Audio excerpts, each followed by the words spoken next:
구독과 좋아요 부탁드립니다.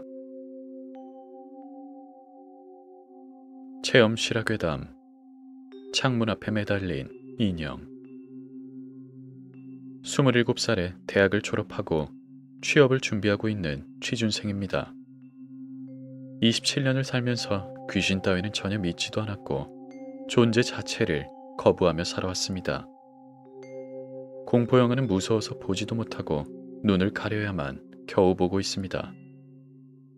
어릴 적 가위에 몇 번 눌려서 헛것을 보았던 것을 제외하곤 귀신을 본 적도 믿지도 않았습니다. 그런데 며칠 전 제가 직접 경험하고 소스라치게 놀라며 소름 돋았던, 지금까지도 그 상황이 생생히 기억될 정도로 충격적이었던 경험을 적어보고자 합니다. 들으시는 분들이 이해하기 쉽도록 반말로 진행하는 점 양해 바랍니다. 장마가 계속되면서 비도 오고 생각보다 쉽지 않은 취업난에 술 생각이 났다. 그래서 나는 친한 대학 친구와 막걸리 한 잔을 약속하고 강남역에서 거하게 한 잔을 했다. 새벽 2시쯤 되었을까 택시를 타고 집으로 돌아왔다. 오랜만에 마신 술인데도 불구하고 그날따라 안주를 많이 먹어서일까 별로 취하진 않는 것 같은 기분이었다.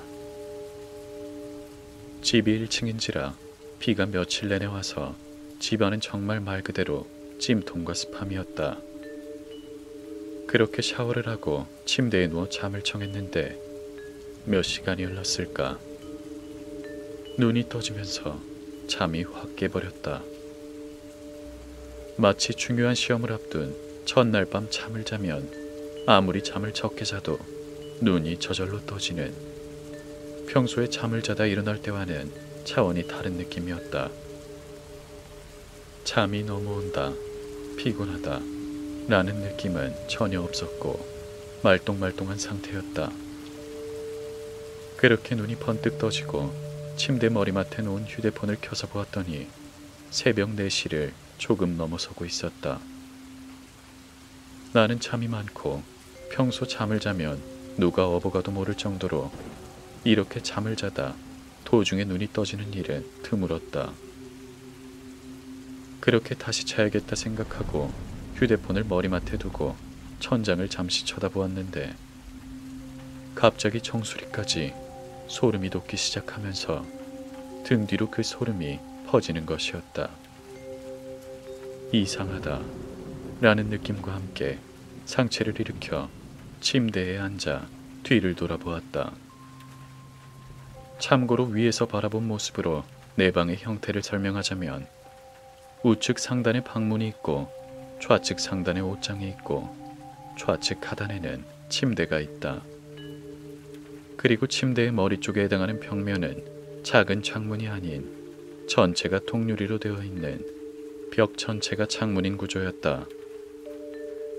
안에서는 밖이 다 보이지만 밖에서는 내 방에 불을 켜지 않으면 보이지 않았고, 밤이라는 전제하에 내 방에 불을 켠다면 밖에선 희미하게나마 내 방이 보이는 정도라고 보면 될 것 같다.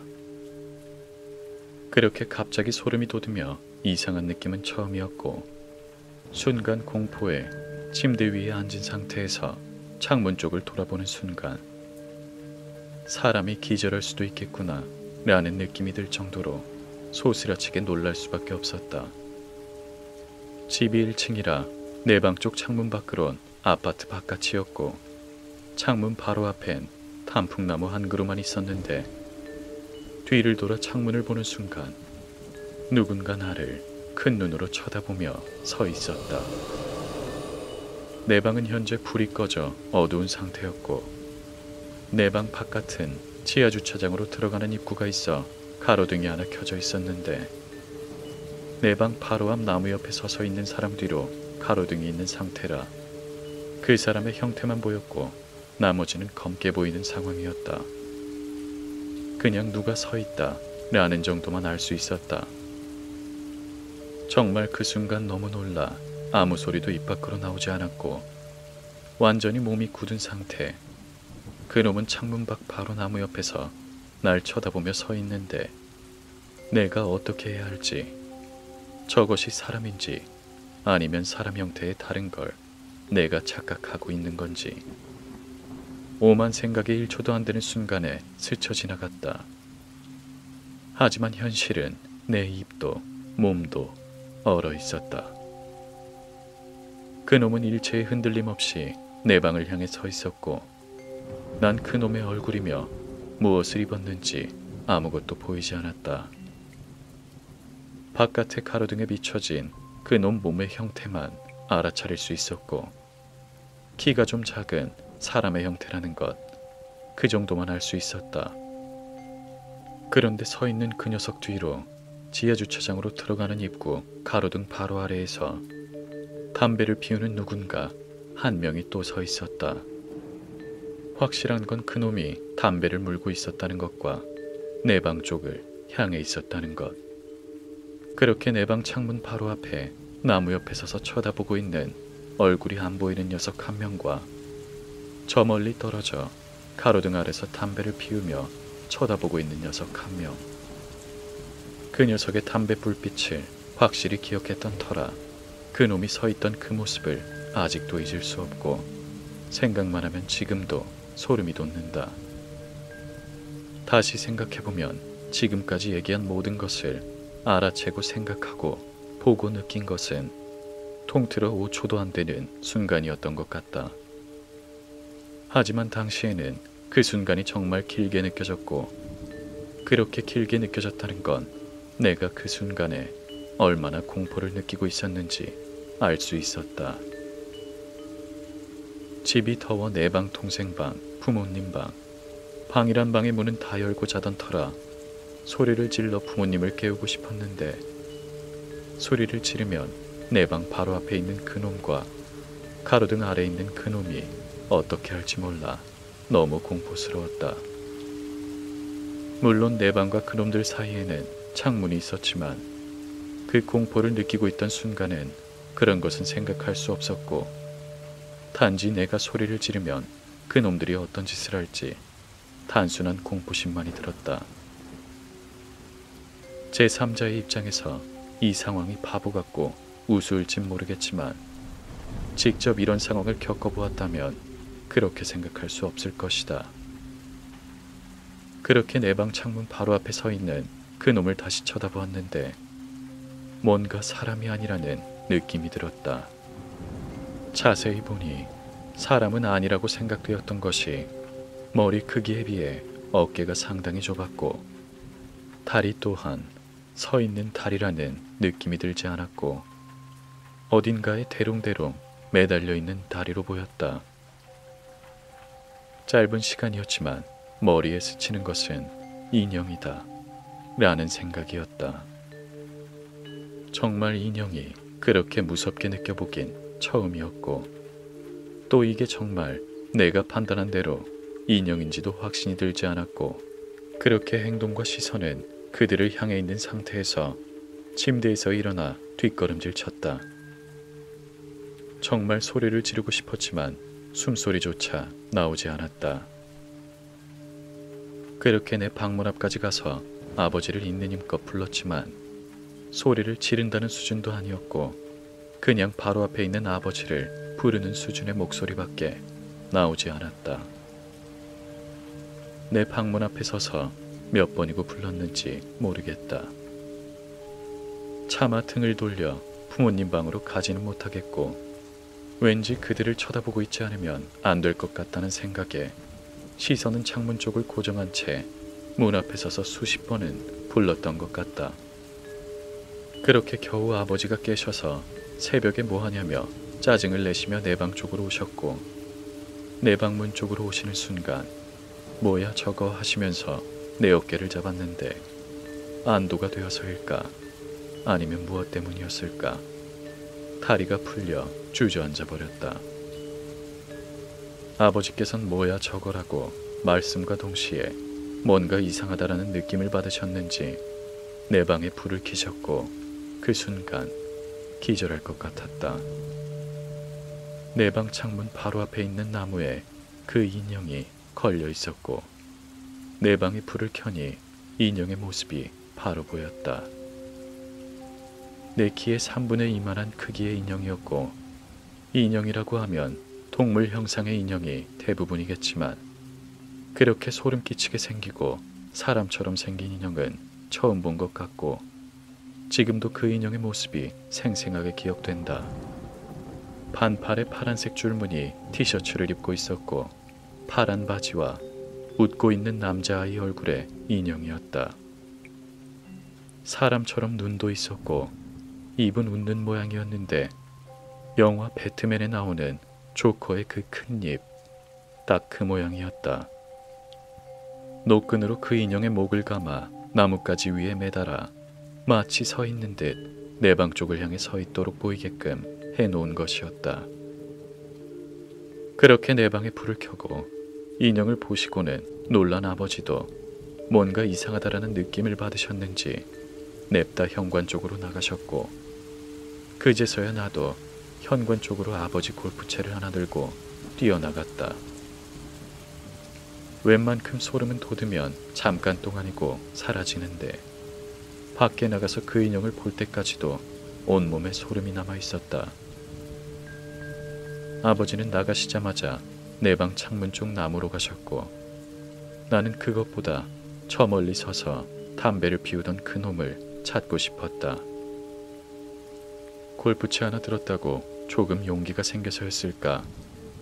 아니면 아버지도 함께 나왔다는 안도감에서였을까? 나는 지하 주차장 입구로 달려가 보았다. 그 녀석은 없었다. 혹시나 지하 주차장 입구 쪽 몇 대 세워져 있는 차 사이에 숨었을까? 그 앞에 주차된 차 4대를 샅샅이 뒤져보고 차 안도 살펴보았지만 그 사이에 도망을 쳤는지 사라진 것인지 보이지 않았다. 아버지와 내가 뛰어나가는 소리에 놀란 어머니는 경비실로 바로 연락하셨고, 그렇게 그 새벽에 3분의 경비 아저씨들이 달려오셨다. 경비 아저씨들은 내 방 창문 앞 나무에 걸려있던 인형을 보시더니 도대체 이게 뭐냐고 하셨고, 가까이서 본 인형은 1m 정도 되는 길이에 눈도 정말 사람 눈처럼 사실적으로 만들어져 있었고, 입은 살짝 웃고 있는 입에 그 입 위로 빨간 사인펜 같은 걸로 입을 크게 웃고 있는 입으로 그려놓은 인형이었다. 그 인형이 무슨 용도인지는 지금도 모르겠다. 그 순간 스치는 생각이 CCTV. 그제서야 아버지와 경비 아저씨들께 모든 걸 말씀드리고 아파트 CCTV를 돌려보았다. 지금도 시간까지 확실히 기억한다. 새벽 2시 20분을 조금 넘어 내가 우산을 쓰고 집으로 향하는 게 정문 쪽에서 찍혔고, 우리 집인 101동 주위에 CCTV가 총 3대였는데 한 대는 현관, 한 대는 내 방 창문 앞쪽을 멀리서 찍는 가로등 근처, 한 대는 주차장 입구를 찍고 있는 것, 이렇게 3대가 있었다. 그렇게 내가 집으로 들어가 내 방에 불이 켜지는 것과 잠을 자기 위해 불을 끄는 것까지 내 방 창문 쪽을 바라보는 CCTV에 찍혔고, 그리고 새벽 3시 50분을 조금 넘겼을 때 그놈이 우산을 쓰고 큰 가방을 한쪽 어깨에 짊어지고 아파트 정문으로 걸어오는 것이 찍혔다.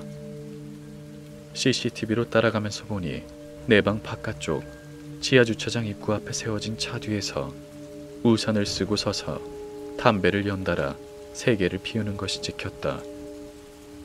그리고는 내 방 쪽 창문으로 걸어오더니 인형을 노끈에 묶어 나무에 거는 것도 CCTV에 찍혀 있었다. 다시 저 멀리 뒤로 가 주차장 입구 근처에 서 있는 차 뒤에 서서 담배를 하나 피웠다. 그동안 차가 몇 번 들어오고 회사원으로 보이는 아파트 주민분이 지나갈 땐 자연스레 휴대폰을 꺼내 만지작거리는 것까지 다 찍혀 있었다. 그로 인해 내가 그때 보았던 멀리 서 있던 녀석은 귀신 같은 것이 아니라 사람이라는 게 확실해졌고, 그렇게 약 1시간가량을 서 있었다. 그리고 CCTV 상으로 새벽 4시 42분에 내 방에 불이 켜졌고, 동시에 비가 오는데도 그놈은 우산을 접고 도망을 쳤다. 정문 쪽이 아닌 아파트 뒷문 쪽으로 나가는 게 CCTV에 찍혀 있었고, 후에 경비 아저씨들과 나 그리고 우리 아버지가 인형을 내려 확인하는 모습들이 재생되었다. 어머니와 동생이 놀라서 아파트 현관 앞에 서 있는 것까지. 여기까지가 제가 며칠 전 겪었던 있는 그대로를 적은 것이고, 현재 관할 경찰분들이 오셔서 조사가 진행 중이며 담배꽁초까지 다 가져가셨고, CCTV로는 신원 확인이 어렵다며 기다려보라는 상태입니다. 아파트가 총 12동밖에 없고, 또 아파트 단지 경계로 담이 쳐져 있어 외부 사람들의 유입이 어려워 보이지만, 외부인이 들어올 때마다 경비원분들께서 일일이 다 물을 수는 없기에 아버지와 몇몇 주민분들의 건의로 현재 경비원분들의 인원수를 늘렸고, 밤이 되면 정말 2시간마다 아파트 동을 순찰하고 계십니다. 그때 사건 당시에 오셨던 경비 아저씨들 덕분에 조금 마음은 놓이지만, 아직도 그때의 공포가 가시질 않고 제 방 앞의 나무는 베었습니다. 굉장히 나름대로는 공포의 경험이었고 기이한 경험이었지만, 마치 내가 알고 있는 사람 중 한 명일 수도 있다는 생각과 우리 아파트 단지 구조를 알고 있는 것처럼 쏜살같이 후문으로 도망을 친 것, 그리고 왜 하필 제 방이었는지 아직도 의문이 남아 있습니다. 나름대로 평범하게 학교를 졸업하고 학창시절 누구를 괴롭힌 적도 일체 없었고, 그냥 평범한 친구들과 어울리며 살아왔습니다. 그때의 경험 이후로 저녁 먹을 때쯤이면 집으로 일찍 귀가하는 버릇이 생겼습니다. 또 제 방의 블라인드는 항상 내려와 있으며 창문도 열린 적이 한 번도 없습니다. 그때의 경험과 느낌, 그리고 생각들을 현장감 있게 전달하게끔 쓰고 싶었는데 글재주가 없어 전달이 되었을지 모르겠습니다. 아파트 1층, 또 요즘에는 2, 3층도 손쉽게 올라간다고 하니 항상 문단속 잘하시길 바라겠습니다.